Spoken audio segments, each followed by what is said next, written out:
ഈ അത്ഭുത ഇസ്മു കൊണ്ടാണ് മഹാനരായ സുലൈമാൻ നബി അലൈഹി സ്വലാത്തു വസ്സലാമിന് ഭൂലോക ഭരണവും മുമ്പൊരിക്കലും ഒരാൾക്കും ലഭിച്ചിട്ടില്ലാത്തതുമായ അത്ഭുത മോതിരവും ലഭിച്ചിട്ടുള്ളത്. ഭൗതികവും പാരത്രികവുമായ ദുനിയവിയും ഉഖ്റവിയുമായ ഏത് ആഗ്രഹങ്ങൾ നേടിയെടുക്കാനും സൗഭാഗ്യങ്ങളും സന്തോഷങ്ങളും ഖൈറുകളും നേടിയെടുക്കാൻ ആഗ്രഹിക്കുന്നവർ ഈ അത്ഭുത ഇസ്മിനെ ജീവിതത്തിൽ പകർത്തിയാൽ മതി. നമ്മുടെ ജീവിതത്തിലുള്ള പ്രയാസങ്ങൾ, പ്രതിസന്ധികൾ, ബുദ്ധിമുട്ടുകളൊക്കെ നീങ്ങിപ്പോകാൻ ഈ ഇസ്മ കാരണമാകുന്നതാണ്. ഈ ഇസ്മിൻ്റെ അർത്ഥം പറയുമ്പോൾ തന്നെ നമുക്കത് മനസ്സിലാക്കാൻ സാധിക്കും. ആരെങ്കിലും സുജൂദിൽ കിടന്ന് ഈ ഇസ്മ 7 തവണ ചൊല്ലലിനെ പതിവാക്കിയാൽ അല്ലാഹു സുബ്ഹാനഹു വ തആല അവനെ പരാശ്രയരഹിതനാക്കും. എന്ന് പറഞ്ഞാൽ എന്താ? ഒരാളുടെയും സഹായമില്ലാതെ, ഒരാളെയും ആശ്രയിക്കാതെ അള്ളാഹുവിനെ മാത്രം ആശ്രയിച്ച് ജീവിക്കുകയും മറ്റുള്ളവരെല്ലാം അവനിലേക്ക്, അവൻ്റെ കാര്യങ്ങൾ നിർവഹിക്കപ്പെടുന്ന രൂപത്തിലേക്ക് അള്ളാഹു അവനെ ആ പാകതയിലേക്ക് അവനെ എത്തിക്കുകയും ചെയ്യും. പതിവായി ഈസ്മ ഉരുവിട്ടുകൊണ്ടിരിക്കുന്നവർക്ക് മഈഷത്തിൻ്റെ വിഷയത്തിൽ ഒരു ബുദ്ധിമുട്ടും ജീവിതത്തിൽ അനുഭവിക്കേണ്ടി വരില്ല.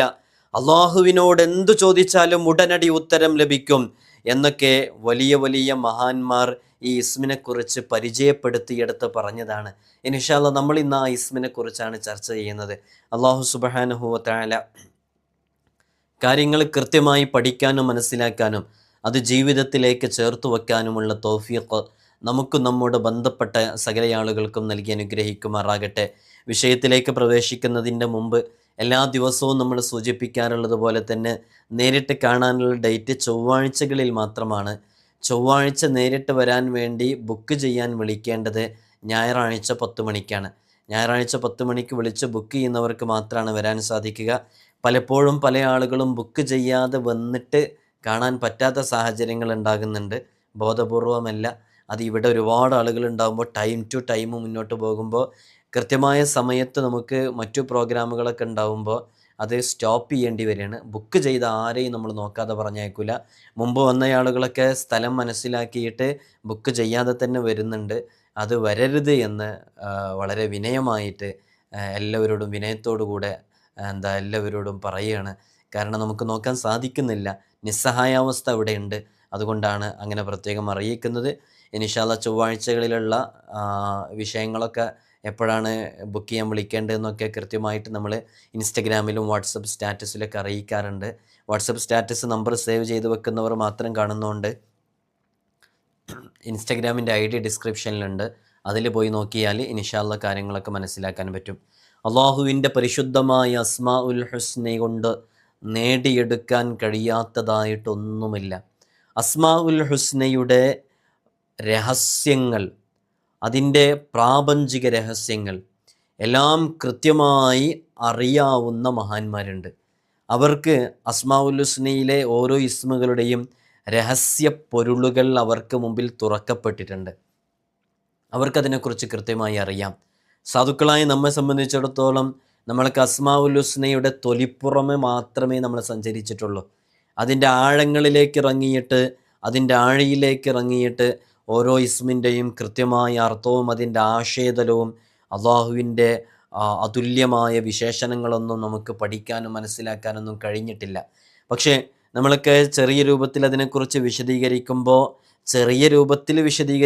നമ്മൾ പറയുന്ന മുഴുവൻ എല്ലാവർക്കും മനസ്സിലായിക്കൊള്ളണമെന്നില്ലല്ലോ. അതിൻ്റെ അർത്ഥമെങ്കിലും ചുരുങ്ങിയത് മനസ്സിലാക്കണം എന്നുള്ളതാണ് പറയുന്നത്. പക്ഷേ ഞാൻ ഈ പറയുന്നതൊക്കെ മഹാന്മാർ പറഞ്ഞതിലേക്ക് ചേർത്തി നോക്കുമ്പോൾ ഒരു സമുദ്രത്തിനെ നിങ്ങൾ സങ്കല്പിക്കുക. ബീച്ചിലൊക്കെ പോകുമ്പോൾ നമുക്ക് ബീച്ച് സൈഡിൽ കടൽ കാണാമല്ലോ. ആ സമുദ്രത്തിനെ സങ്കല്പിച്ച് നിങ്ങളൊരു കൈക്കുമ്പിളിൽ അതിൽ നിന്ന് ഒരു വെള്ളം എടുക്കുമ്പോൾ ആ കടലിലേക്ക് ചേർത്തി നോക്കുമ്പോൾ എത്ര കുറവാണ് ഈ വെള്ളം. അത്രയും കുറവേ നമ്മളിവിടെ പറയുന്നുള്ളൂ. പക്ഷേ നിങ്ങൾ കേൾക്കുമ്പോൾ നിങ്ങൾക്ക് ഒരുപാട് പറയുന്ന പോലെ തോന്നും. പക്ഷെ നിങ്ങൾ മനസ്സിലാക്കേണ്ടത് ഇത്രയേ ഇതിന് പറയുന്നുള്ളൂ. അതുകൊണ്ടാണ് പലപ്പോഴും നമ്മൾ പല ഇസ്മുകളെക്കുറിച്ചും വീണ്ടും വീണ്ടും നമുക്ക് പറയേണ്ടി വരുന്നത്. അങ്ങനെ വീണ്ടും വീണ്ടും പറയേണ്ടി വന്നാലും ആ സമുദ്രത്തിൽ നിന്ന് ഒരു കൈക്കുമ്പിളിൽ എടുക്കുന്ന അത്ര പോലും നമ്മളൊരു ഇസ്മിനെക്കുറിച്ച് പറയുന്നില്ല. അത്രമേൽ വിശാലമായി ഓരോ ഇസ്മുകളെക്കുറിച്ചും ചർച്ച ചെയ്ത മഹാന്മാരുണ്ട്. അസ്മാഉൽ ഹുസ്നയിലെ ഓരോ ഇസ്മുകളുടെയും ശർഹ് എഴുതിയ വലിയ വലിയ മഹത്തുക്കൾ, വലിയ വലിയ മഹാന്മാർ അവരെഴുതിയതെല്ലാം പറയാൻ നിന്നാൽ വളരെയധികം വിശാലമായ ലെങ്ത് കൂടിയ വീഡിയോസ് ആയിരിക്കും. അതിൽ തന്നെ പലതും നമുക്ക് മനസ്സിലാകാത്ത ഒരുപാട് വിഷയങ്ങളുണ്ട്. അതങ്ങേയറ്റത്തെ കിടയറ്റ ഗഗന സമാനരായ പണ്ഡിതന്മാർക്ക്, ആലിമീങ്ങൾക്ക് മാത്രം മനസ്സിലാകുന്നതുമാണ്. ഇൻഷാ അല്ലാഹ് നമ്മൾ ഇന്ന് ചർച്ച ചെയ്യുന്നത് അസ്മാ ഉൽ ഹുസ്നയിലെ അതിവിശിഷ്ടമായ ഒരു ഇസ്മുണ്ട്. നമ്മൾക്ക് മുമ്പൊക്കെ നമ്മൾ പറഞ്ഞൊരു ഇസ്മും കൂടെയാണ് അൽ വഹാബ് എന്ന് പറയുന്ന ഇസ്മ. ഇതിൻ്റെ അർത്ഥം തന്നെ നമുക്കറിയാം. നമ്മുടെ ജീവിതത്തിൽ നമുക്ക് ലഭിക്കേണ്ടത് സന്തോഷവും ഖൈറും സമാധാനവും അഭിവൃദ്ധിയും ഒക്കെയാണല്ലോ. ഇതൊക്കെ നമുക്ക് ലഭിക്കേണ്ടത് ക്യാഷ് കൊടുത്ത് വാങ്ങിക്കാൻ കിട്ടാത്ത ഒരുപാട് കാര്യങ്ങളുണ്ട്. നമുക്കറിയാം, സമ്പത്ത് കൊടുത്ത് വാങ്ങിക്കാൻ കിട്ടാത്ത എത്രയോ കാര്യങ്ങളുണ്ട്. ആരോഗ്യം സമ്പത്ത് കൊടുത്ത് വാങ്ങിക്കാൻ കിട്ടുമോ? ഒരിക്കലും കിട്ടത്തില്ല. സ്നേഹം സമ്പത്ത് കൊടുത്ത് വാങ്ങിക്കാൻ കിട്ടുമോ? കിട്ടാൻ സാധ്യതയില്ല. സമ്പത്ത് കൊടുത്ത് ലഭിക്കുന്നത് അത് നമുക്ക് ഈ ലോകത്തുള്ള നമുക്ക് അതുകൊണ്ടൊന്നും ശാശ്വതമായിട്ടുള്ള സമാധാനവും സന്തോഷവും ലഭിക്കില്ല. ശാശ്വതമായ സമാധാനവും സന്തോഷവും ലഭിക്കുന്നത് സമ്പത്ത് കൊടുത്ത് വാങ്ങിക്കാനും കഴിയൂല. അങ്ങനെയാണ് എത്രയോ വലിയ വലിയ കോടീശ്വരന്മാർ, അവർ കോടിപതികളാണ്. കോടിക്കണക്കിനാണ് അവരുടെ മാസത്തിലുള്ള ശമ്പളവും സാലറിയും ഒക്കെ. പക്ഷേ അത്രയധികം ശമ്പളമുണ്ടായിട്ടും അവർക്ക് അവരുടെ ആരോഗ്യം, ഒരു ഹോസ്പിറ്റലിൽ പോയിട്ട് ഒരു അറ്റാക്ക് വരുന്ന സമയത്ത് അവർക്കതിന് ട്രീറ്റ്മെൻറ്റ് നടത്തിയിട്ട് അതിൽ നിന്ന് രക്ഷപ്പെടാൻ സാധിക്കുന്നില്ല. 40 വയസ്സാകുമ്പോഴേക്ക് മരണപ്പെട്ടു പോകുന്നു, 50 വയസ്സാകുമ്പോഴേക്ക് മരണപ്പെട്ടു പോകുന്നു. 35 വയസ്സിൽ യുവ സംരംഭക എത്ര ആളുകൾ മരണപ്പെട്ടു പോയിട്ടുണ്ട്. അപ്പോൾ സമ്പത്ത് കൊണ്ട് ആരോഗ്യം നേടിയെടുക്കാൻ കഴിയൂല. അതൊക്കെ അള്ളാഹു ഹിബത്തെന്ന നിലയ്ക്ക് നമുക്ക് തരണം. ഹിബത്തെന്ന നിലയ്ക്ക് നമുക്ക് തരണം എന്ന് പറയുമ്പോൾ തന്നെ ഞാൻ ഇന്ന് ചർച്ച ചെയ്യുന്ന ഇസ്മ ഏതാണെന്ന് നിങ്ങൾക്ക് മനസ്സിലായിട്ടുണ്ടാകും. ഹിബത്ത് എന്ന പദത്തിൽ നിന്ന് എടുക്കപ്പെട്ടൊരു ഇസ്മുണ്ട്. അള്ളാഹുവിൻ്റെ പരിശുദ്ധമായ അസ്മാഉൽ ഹുസ്നയിലെ അൽ വഹാബ് എന്നാണ് ആ ഇസ്മ. നമുക്കൊക്കെ അറിയാം, അള്ളാഹുവിൻ്റെ മഹോന്നതമായ ഇസ്മുകളിലൊന്നാണ് അൽ വഹാബ് എന്ന് പറയുന്ന ഇസ്മ. മഹത്തായ ഇസ്മ എന്ന് പറഞ്ഞാൽ സർവദാതാവ്, അത്യുദാരൻ എന്നൊക്കെയാണ് ഈ മഹത്തായ ഇസ്മിൻ്റെ അർത്ഥം. ഹിബത്ത് എന്ന പദത്തിൽ നിന്നാണ് ആ ഇസ്മിനെ പിടിക്കപ്പെട്ടിട്ടുള്ളത്. ഹിബത്തുള്ള എന്നൊക്കെ പേരുണ്ട്, പേരിടാറുണ്ട് മക്കൾക്ക്, ആൺകുട്ടികൾക്ക്. ഹിബത്തുള്ള തങ്ങൾ എന്ന് പറഞ്ഞിട്ട് അറിയപ്പെട്ട ഒരു തങ്ങളും ഉണ്ട്. അള്ളാഹു അവരുടെയൊക്കെ ദർജന ഉയർത്തി കൊടുക്കട്ടെ. വലിയ വലിയ മഹാന്മാർ, അറിയാവുന്നവരൊക്കെ അറിയിക്കും ഇൻഷാ അല്ലാഹ്. അപ്പോൾ അത്യുദാരൻ, സർവദാതാവ് എന്നൊക്കെയാണ് ഈ ഇസ്മിൻ്റെ ഒറ്റവാക്കിൽ പറയാവുന്ന അർത്ഥം. ഇതിൻ്റെ ആശയാർത്ഥം എന്താണെന്ന് നമ്മൾ കൃത്യമായി പറഞ്ഞു തരുന്നുണ്ട്. അപ്പോൾ ഈ സ്നേഹം, അതേപോലെ പ്രശംസ, ആക്ഷേപത്തിൽ നിന്നൊഴിവാകൽ തുടങ്ങിയ പകരം ലഭിക്കുമെന്ന പ്രതീക്ഷയോടെയോ താല്പര്യത്തോടെയോ ചെയ്യുന്ന ധർമ്മത്തിന്, കൊടുക്കലിന്, അതിന് ഹിബത്ത് എന്ന് പറയൂല. നമ്മളിപ്പോൾ ഒരു വസ്തു ഒരാൾക്ക് കൊടുക്കുമ്പോൾ അവനിൽ നിന്ന് പകരം ഇങ്ങോട്ട് പ്രതീക്ഷിക്കുക. ഞാനിത് കൊടുക്കുമ്പോൾ എനിക്ക് സ്നേഹം ലഭിക്കണം, അല്ലെങ്കിൽ ഞാനിത് കൊടുക്കുമ്പോൾ എൻ്റെ ഒരു വാല്യൂ അവൻ്റെ അടുക്കൽ കൂടണം എന്ന രൂപത്തിൽ, അല്ലെങ്കിൽ ഞാനിത് കൊടുക്കുമ്പോൾ എന്നെ ഒരു 500 രൂപ അവന് സ്വതക്ക കൊടുത്താൽ, അവന് കൊടുത്തു കഴിഞ്ഞാൽ അവൻ എന്നെ ഇതുവരെ ആക്ഷേപിക്കുന്നത് നിർത്തും, എന്നെ പരിഹസിക്കുന്നത് നിർത്തും, എന്നെ കളിയാക്കുന്നത് നിർത്തും. ഈ രൂപത്തിൽ ഒരു പകരം ഇങ്ങോട്ട് എന്തെങ്കിലും ലഭിക്കണമെന്ന പ്രതീക്ഷയോടുകൂടെ, താല്പര്യത്തോടുകൂടെ നൽകുന്നതിന് ഹിബത്ത് എന്ന് പറയൂല. ദാനം, ഹിബത്ത്, ദാനം ചെയ്യുക എന്ന് പറയൂല. ഇത്തരത്തിലുള്ള കൊടുക്കലുകൾക്ക്, കൊടുക്കുന്നയാൾക്ക് വഹാബ് എന്ന നാമം ഉപയോഗിക്കുകയുമില്ല. ഒരു സ്വാർത്ഥ താല്പര്യവുമില്ലാതെ ഗുണഭോക്താവിന് ഗുണം ചെയ്യുന്നവനാണ്, അവന് ഗുണം ചെയ്യുന്നവനാണ് യഥാർത്ഥത്തിൽ വഹാബ് എന്ന് പറയുന്നത്. അത് അള്ളാഹു മാത്രമാണ്. സർവാർത്ഥത്തിൽ നോക്കുമ്പോൾ അള്ളാഹു നമുക്കെന്തെങ്കിലും സഹായങ്ങൾ നൽകുമ്പോൾ, അള്ളാഹു നമുക്കെന്തെങ്കിലും ഹെൽപ്പുകൾ നൽകുമ്പോൾ, നമ്മുടെ കാര്യങ്ങൾ നിറവേറ്റി തരുമ്പോൾ നമ്മിൽ നിന്ന് പകരം എന്തെങ്കിലും പ്രതീക്ഷിക്കുന്നുണ്ടോ? അങ്ങനെ പ്രതീക്ഷിക്കാതെ പൂർണ്ണാർത്ഥത്തിൽ ചെയ്യുന്നത് അള്ളാഹു സുബ്ഹാനഹു വ തആല മാത്രമാണ്.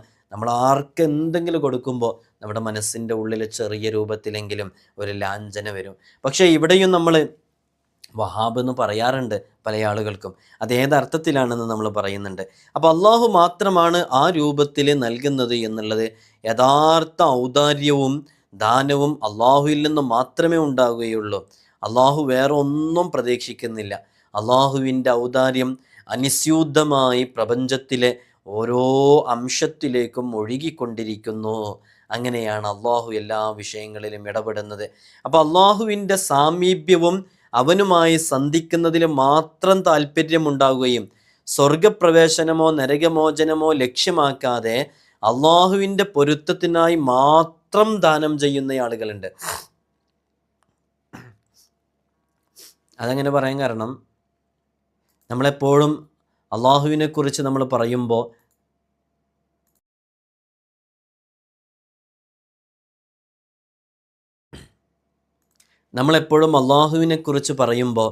നമ്മൾ ചരിത്രത്തിൽ കടന്നുപോയ മഹദിയായ നഫീസത്തുൽ മിസ്രിയ റളിയല്ലാഹു അൻഹയെക്കുറിച്ച് പറയുന്നത് കേൾക്കാം.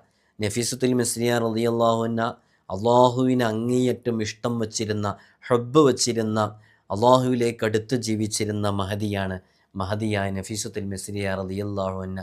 നഫീസത്തുൽ മിസ്രിയയുടെ ഒരു ദുആ ചരിത്രത്തിൽ തങ്കലിപികളാൽ ആലേഖനം ചെയ്യപ്പെട്ടിട്ടുണ്ട്. നഫീസത്തുൽ മിസ്രിയ ദുആ ചെയ്യാറുണ്ടായിരുന്നു എത്രേ, അള്ളാഹുവേ, ഈ നഫീസ നിനക്ക് വേണ്ടി ദുആ ചെയ്യുന്നത് നിൻ്റെ സ്വർഗം പ്രതീക്ഷിച്ചിട്ടല്ല. അങ്ങനെയാണെങ്കിൽ ഈ നഫീസക്ക് സ്വർഗം ആവശ്യമില്ല. ഈ നഫീസ നിനക്ക് ദുആ ചെയ്യുന്നത് നിൻ്റെ നരകത്തെ പേടിച്ചിട്ടുമല്ല. അങ്ങനെയാണെങ്കിൽ നരകത്തിലേക്ക് നഫീസയെ എറിഞ്ഞോ, അത് പ്രശ്നമില്ല. എനിക്ക് നീ മതി, എനിക്ക് അള്ളാഹു മതി എന്ന് പറഞ്ഞ് അള്ളാഹുവിൻ്റെ സാമീപ്യവും അവനുമായി കണ്ടുമുട്ടലും അള്ളാഹുവിനെ മാത്രം പ്രതീക്ഷിച്ച് ഇബാദത്ത് ചെയ്തവരായിരുന്നു മഹദിയായ നഫീസത്തുൽ മിസ്രിയ റളിയല്ലാഹു അൻഹ. അങ്ങനെ അള്ളാഹുവിൻ്റെ സാമീപ്യവും അവനുമായി സന്ധിക്കലും മാത്രം താല്പര്യമുണ്ടാകുകയും സ്വർഗപ്രവേശനമോ നരകമോചനമോ ലക്ഷ്യമാക്കാതെ അള്ളാഹുവിൻ്റെ പൊരുത്തത്തിനായി മാത്രം ദാനം ചെയ്യുന്നവർ, അതാണ് നമ്മുടെയൊക്കെ കൂട്ടത്തിലുള്ള വഹാബ് എന്ന പറയുന്ന ആ പേരിനെ കുറച്ചെങ്കിലും അർഹതയുള്ളതിൽ ഒന്നാം സ്ഥാനത്തുള്ളവരവരാണ്. രണ്ടാം സ്ഥാനത്തുള്ളവരോ സുഖലോക സ്വർഗപ്രവേശത്തിനായി ദാനം ചെയ്യുന്നവരാണ് രണ്ടാം സ്ഥാനത്ത്. ചില ആളുകൾ പള്ളിയിലേക്ക് കൊടുക്കും സ്വർഗം ലഭിക്കണമെന്ന നീയത്തോടുകൂടെ. അപ്പോൾ അവർ അതിൽ നിന്ന് ലഭിക്കുന്നത് ഉഖ്റവിയായ നേട്ടമാണ്. അങ്ങനെ ദാനം ചെയ്യുക, അങ്ങനെ ദാനം ചെയ്യുന്നതാണ് രണ്ടാം സ്ഥാനത്തുള്ളത്. പ്രശസ്തിക്ക് വേണ്ടി ദാനം ചെയ്യുന്നവരാണ് ഇതിൽ മൂന്നാം സ്ഥാനത്തുള്ളത്. അപ്പോൾ അള്ളാഹുവിൻ്റെ മാർഗത്തിൽ നാം ദാനം ചെയ്യുമ്പോൾ തന്നെ അള്ളാഹുവിനെ മാത്രം ഉദ്ദേശിച്ച്, വേറൊന്നുമില്ല. അങ്ങനെ ഉദ്ദേശിക്കുമ്പോൾ നമുക്ക് അതുവഴി സ്വർഗം ലഭിക്കുമെന്നുള്ള ഉറപ്പാണ്. അപ്പോൾ അങ്ങനെ ആണ് സൃഷ്ടികൾ നമ്മുടെയൊക്കെ കൂട്ടത്തിലെ വഹാബി എന്ന പേരിനെ ചേർത്തിയിട്ട് പറയാറുള്ളത്. അപ്പോൾ നമ്മൾ ഇത്രയും പറഞ്ഞത്, ഈ ഇസ്മൊക്കെ നമ്മൾ ചൊല്ലുമ്പോൾ ഇതിൻ്റെയൊക്കെ കൃത്യമായ അർത്ഥവും അതിൻ്റെ ആശയതലങ്ങളും മനസ്സിലാക്കിയിട്ട് അമല ചെയ്യുമ്പോൾ അതിനൊക്കെ കൂടുതൽ ഫലമുണ്ടാകുമെന്ന് പറയാൻ വേണ്ടിയിട്ടാണ്. ഇപ്പോൾ ഇതിൻ്റെ കൃത്യമായ അമലുകൾ നമുക്ക് മനസ്സിലായി. ഈ വിശക്കുന്നവനും ദാരിദ്ര്യം കൊണ്ടോ മറ്റോ ബുദ്ധിമുട്ട് അനുഭവിക്കുന്നവനും ജീവിതത്തിൽ മഈഷത്തിനുള്ള വക മുട്ടി നിൽക്കുന്നവർ, ഒരു നിലക്കും ഇനി അവരുടെ പ്രയാസങ്ങളിൽ നിന്ന് കരകയറാൻ സാധിക്കില്ല എന്ന് കരുതിയിരിക്കുന്നവർ, അവർക്കൊക്കെ പതിവാക്കാൻ പറ്റിയ ഒരു ഇസ്മാണ് അൽ വഹാബ് എന്ന് പറയുന്ന ഇസ്മ. നമ്മളറിയാതെ ബുദ്ധിമുട്ടുകൾ നീങ്ങി സുഖജീവിതം കൈവരിയാൻ കാരണമാകും ഈ ഇസ്മ ജീവിതത്തിലേക്ക് പകർത്തുന്നത്. നമ്മളറിയാതെ അള്ളാഹു സുബ്ഹാനഹു വ തആല നമ്മുടെ കാര്യങ്ങൾ എളുപ്പമാക്കി തരും. നമ്മൾ ഹോസ്പിറ്റലിലേക്ക് പോവുകയാണ്, അവിടെയുള്ള വിഷയങ്ങളുമായി ബന്ധപ്പെട്ട്, അവിടെയുള്ള ചികിത്സയുമായി ബന്ധപ്പെട്ട്, നമ്മളൊരു വീട് നിർമ്മാണം നടത്തുകയാണ്, അതുമായി ബന്ധപ്പെട്ട്, നമ്മൾ സ്ഥലം കച്ചവടം ചെയ്യുകയാണ്, അതുമായി ബന്ധപ്പെട്ട്, മകളുടെ വിവാഹവുമായി ബന്ധപ്പെട്ട്, ഏത് വിഷയത്തിലും നമ്മളറിയാതെ അള്ളാഹു സുബ്ഹാനഹു വ തആല നമുക്ക് ഔദാര്യമായിട്ട് പല വിഷയങ്ങളും നൽകാൻ കാരണമാകും ഈ ഇസ്മ ജീവിതത്തിൽ പകർത്തുന്നത്. കാരണം ഈ ഇസ്മിൻ്റെ അർത്ഥം തന്നെ അങ്ങനെയാണല്ലോ.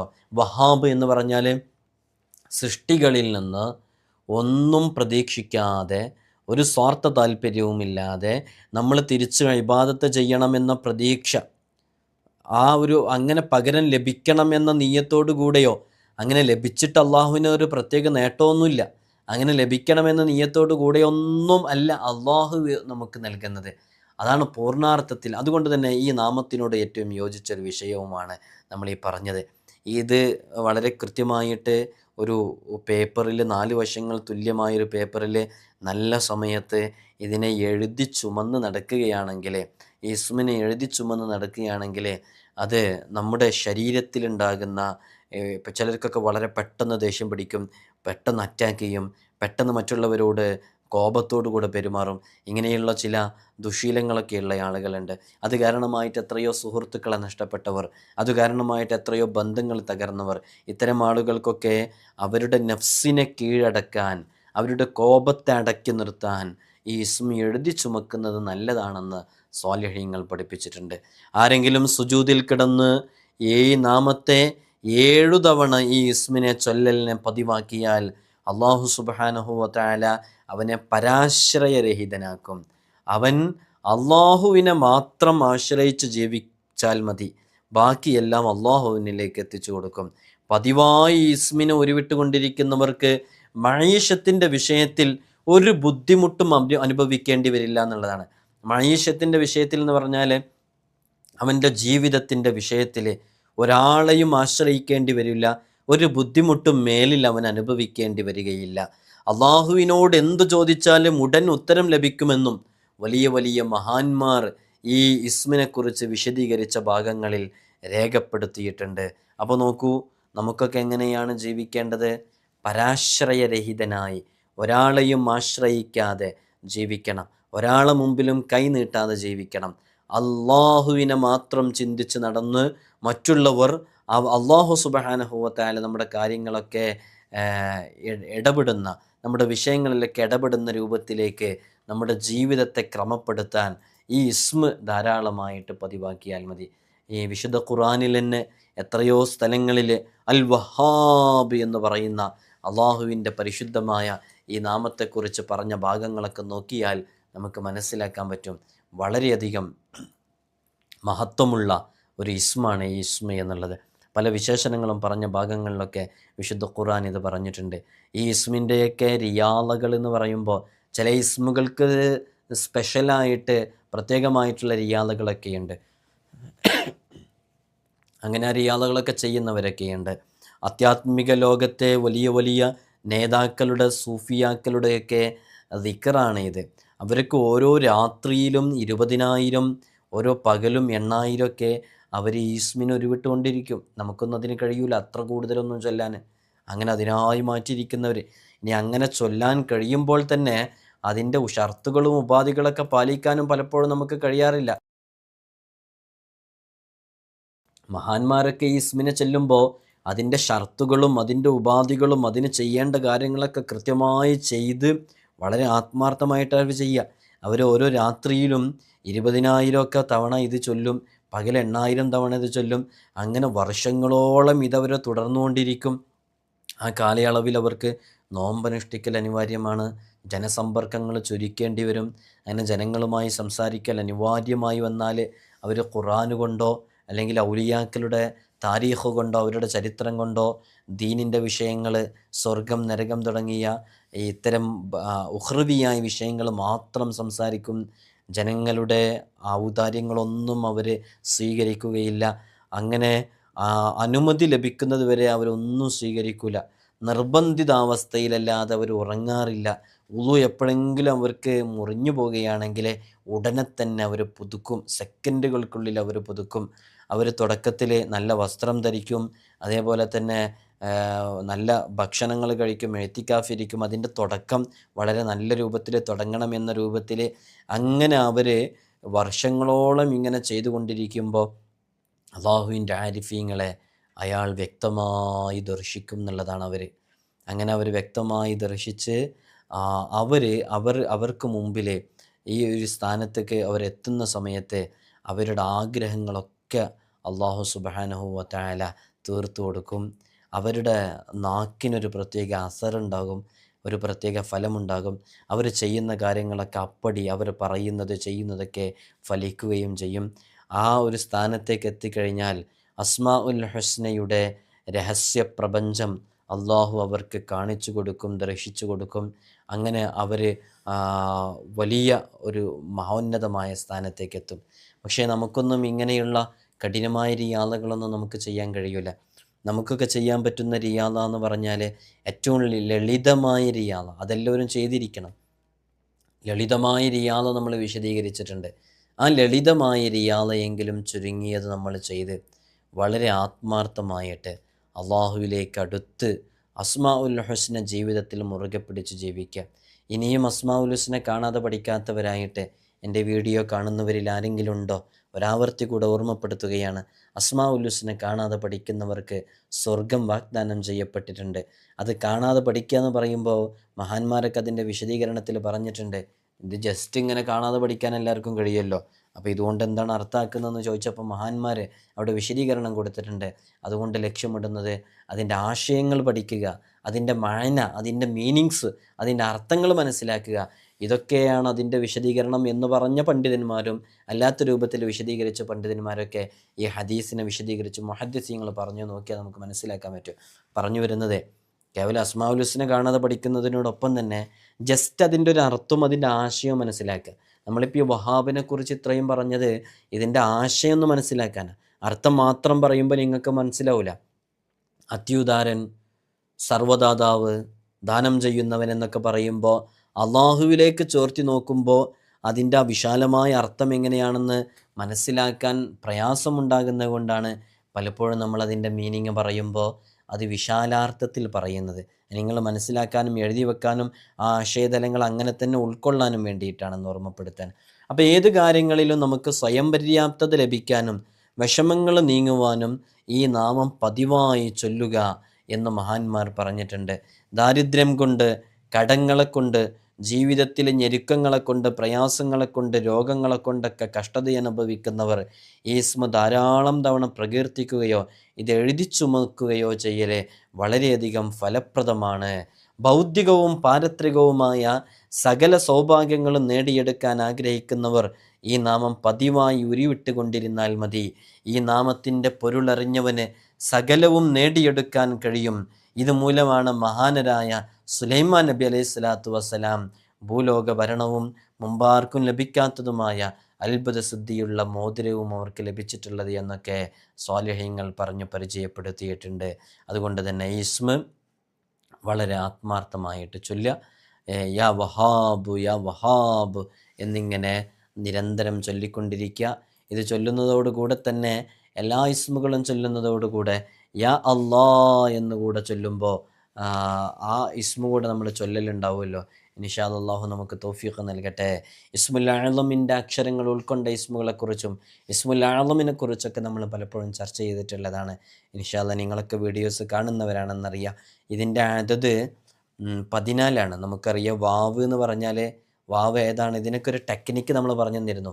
ഓരോ അക്ഷരങ്ങളുടെയും അതതുകൾ എത്രയാണെന്ന് വളരെ പെട്ടെന്ന് മനസ്സിലാക്കാൻ പറ്റാവുന്ന രൂപത്തിൽ ടെക്നിക്ക്.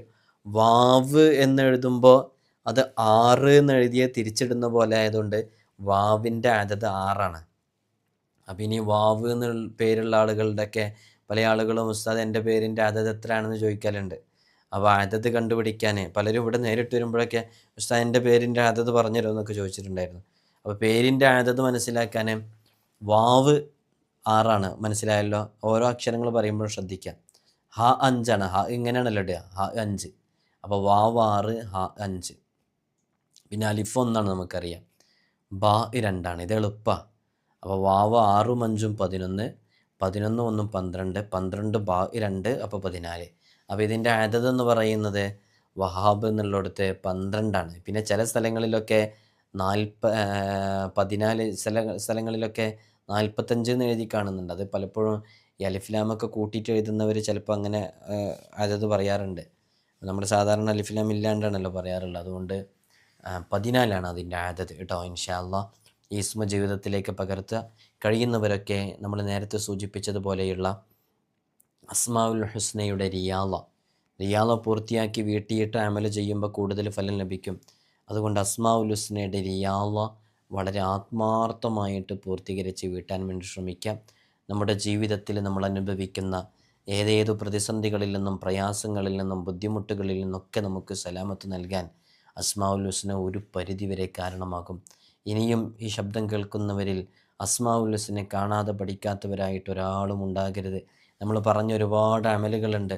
12,000 ബിസ്മിയുടെ അമല്, സൂറത്തുൽ ഫത്തഹിൻ്റെ അമല്, യാ ലത്തീഫിൻ്റെ അമല്, സൂറത്തു യാസീനിൻ്റെ തന്നെ നിരവധി അമലുകൾ, സൂറത്തു ഷർഹ്, അതേപോലെ തന്നെ ഒരുപാട് സൂറത്തുകൾ, ഒരുപാട് ദിക്റുകളുടെ താജുകൾ എന്ന് പറഞ്ഞ് പരിചയപ്പെടുത്തിയൊരു വീഡിയോ ഉണ്ടായിരുന്നു. താജു ദുആ, താജു ദിക്ർ, താജു തസ്ബീഹ് എന്നൊക്കെ പറഞ്ഞിട്ട് ഓർക്കുന്നുണ്ടോ? അതൊക്കെ നമ്മൾ പറഞ്ഞു പരിചയപ്പെടുത്തിയിട്ടുണ്ട്. നിങ്ങളിൽ ഒരുപാട് ആളുകൾ കഴിഞ്ഞ ദിവസവും ഇവിടെ വന്നപ്പോൾ ഉസ്താദെ ഞാനിത് ഉസ്താദ് പറഞ്ഞത് കേട്ട് എഴുതിയതാണെന്ന് പറഞ്ഞ് 2 ഡയറി കൊണ്ടുവന്ന് കാണിച്ചു തന്നിരുന്നു. സുബ്ഹാനല്ലാഹ്, അവർക്ക് അല്ലാഹു വലിയ ബറക്കത്ത് നൽകട്ടെ. അവരൊക്കെ അസ്മാഉൽ ഹുസ്നയെക്കുറിച്ച് പറയുമ്പോൾ, അവരോരോ ദിക്റുകളെക്കുറിച്ച് പറയുമ്പോൾ, അവരാദ്യമായിട്ട് കേൾക്കുമ്പോൾ അതൊരു വലിയ അറിവാണെന്ന് മനസ്സിലാക്കി അവരത് നോട്ട്ബുക്കിലേക്ക് എഴുതി വച്ച് ജീവിതത്തിൽ ഇത് ചൊല്ലിക്കഴിഞ്ഞാൽ, ഇത് ജീവിതത്തിൽ മുറുകെ പിടിച്ചു കഴിഞ്ഞാൽ മരണപ്പെടുന്ന സമയത്ത് ഈമാൻ കിട്ടി മരിക്കുമല്ലോ, എൻ്റെ ആവശ്യങ്ങൾ പൂർത്തീകരിക്കാൻ കാരണമാകുമല്ലോ എന്നൊക്കെ പ്രതീക്ഷയിൽ ചെയ്യുന്നവരാണ്. അള്ളാഹുവെ, അവർ ചെലവഴിക്കുന്ന ആ സമയം നീ വെറുതെയാക്കല്ല അള്ളാഹ്. പാരത്രിക ലോകത്ത് ഖബറിൽ ചെന്ന് കിടക്കുന്ന സമയത്ത് അതൊക്കെ മുതൽക്കൂട്ടായിട്ട് അവിടെ വരും. ഈ എഴുതി വെച്ചൊന്നും വെറുതെ ആവില്ല. ജീവിതകാലത്ത് ചെയ്ത സ്വാലിഹായ അമലുകൾ അത് ഖബറിൽ തുണയാകുമെന്ന് അഷ്റഫുൽ ഖൽഖ് മുഹമ്മദ് റസൂലുള്ളാഹി സ്വല്ലല്ലാഹു അലൈഹി വസല്ലം തങ്ങൾ പഠിപ്പിച്ചിട്ടുണ്ട്. അപ്പോൾ അള്ളാഹുവിനെ കുറിച്ചാണ് നമ്മൾ എഴുതുന്നതല്ലേ. ഈ ലോകത്ത് എഴുതുന്നതിൽ വെച്ച് ഏറ്റവും മഹത്തായത് എന്താ? അള്ളാഹുവിനെക്കുറിച്ച് എഴുതൽ തന്നെയല്ലേ. ഹബീബായ തങ്ങളുടെ സ്വലാത്ത് ചൊല്ലുന്നതും സ്വലാത്തിനെക്കുറിച്ച് പറയുന്നതും അത് കേൾക്കുന്നതും എഴുതുന്നതൊക്കെ അല്ലേ. നിങ്ങളിപ്പോൾ ഈ പറഞ്ഞപ്പോൾ എൻ്റെ ശബ്ദം കേൾക്കുമ്പോൾ ഈ കേട്ട സമയം മുഴുവൻ ഉപകാരത്തിലാണ്. നിങ്ങൾക്കൊന്ന് സ്ക്രോൾ ചെയ്ത് കഴിഞ്ഞാൽ താഴെ ആവശ്യമില്ലാത്ത വീഡിയോ താഴെ കിട്ടും. നിങ്ങളിപ്പോൾ ഇതിങ്ങനെ കണ്ടുകൊണ്ടിരിക്കുമ്പോൾ ഇതിൻ്റെ താഴെ ആവശ്യമില്ലാത്ത കോമഡികൾ, ആവശ്യമില്ലാത്ത സോങ്ങുകൾ എല്ലാം താഴെയുണ്ട്. ഒരൊറ്റ ക്ലിക്ക് കൊണ്ട് അതൊക്കെ കാണാൻ പറ്റിയിരുന്നിട്ടും ഏകദേശം 10-20ഓളം മിനിറ്റ് ഇത് കേട്ടുകൊണ്ടിരുന്നപ്പോൾ നിങ്ങൾക്ക് ലഭിച്ച പ്രതിഫലം എത്രയാണ്? അല്ലെങ്കിൽ നമ്മൾ ഈ സമയം ചെലവഴിച്ചതിന് എത്ര പ്രതിഫലം ലഭിച്ചു? കാരണം എന്തേ? അള്ളാഹുവിനെക്കുറിച്ച് പറയുമ്പോൾ, അള്ളാഹുവിൻ്റെ ഇസ്മുകളെക്കുറിച്ച് പറയുന്നത്, അത് കേൾക്കലും പറയലും, അത് അതിനുവേണ്ടി സമയം ചെലവഴിക്കലൊക്കെ മറ്റുള്ളത് കാണുന്നത് പോലെയാവില്ലല്ലോ. പ്രതിഫലം നൽകപ്പെടും. അള്ളാഹു നമ്മെ സ്വീകരിക്കട്ടെ. മരണം ഖൈറാകുന്ന സമയം നമുക്ക് ഈമാൻ സലാമത്താകണം. അതാണ് നമ്മുടെയൊക്കെ ലക്ഷ്യം. ഈമാൻ കിട്ടി മരണപ്പെടണം. അള്ളാഹു അതിന് നമുക്ക് തൗഫീഖ് നൽകട്ടെ. അള്ളാഹു അതിന് നമുക്ക് തൗഫീഖ് നൽകട്ടെ. നിങ്ങൾ ഈ ശബ്ദം കേൾക്കാൻ തുടങ്ങിയിട്ട് എത്ര കാലമായി? നമ്മൾ എത്ര കാലമായി ദുആ ചെയ്യാൻ തുടങ്ങിയിട്ട്? എത്ര ആളുകൾ വിട പറഞ്ഞു. അള്ളാഹു അവരുടെ ഖബറൊക്കെ സ്വർഗ്ഗാക്കി കൊടുക്കട്ടെ. ഇതേപോലെ നമ്മൾ മരണപ്പെടുമ്പോഴും നമുക്ക് വേണ്ടി ആരെങ്കിലുമൊക്കെ ദുആ ചെയ്യണം. അതിനൊക്കെയാണ് നമ്മളിങ്ങനെ ഒരുമിച്ച് കൂടുന്നത്. അള്ളാഹു നമ്മെ സ്വീകരിക്കട്ടെ. എല്ലാവരും ദുആ ചെയ്യുക. അസ്സലാമു അലൈക്കും വറഹ്മത്തുള്ളാഹി.